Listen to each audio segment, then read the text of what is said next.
a student nurse got trapped in her car during upstate New York's massive snowstorm this week, prompting her to send a series of text messages to her family, chillingly detailing her final moments before she died. Endell Taylor was heading home from work on Christmas Eve when her vehicle got stuck in the historic blizzard that engulfed Buffalo.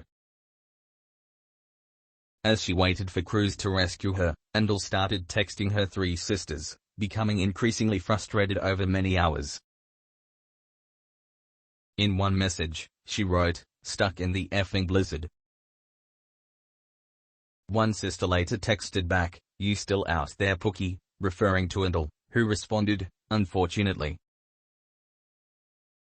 After rescue crews still hadn't arrived, Endell texted her sisters again, saying, "I'm asleep here, I'd how long this gas will last. I'm livid bro, my door damn near covered." Things became so grim Endell texted that city officials didn't gaff short for give a F about her being stuck. Endell apparently died later that night, but her body was not removed from the car until the next day, although it's not clear why.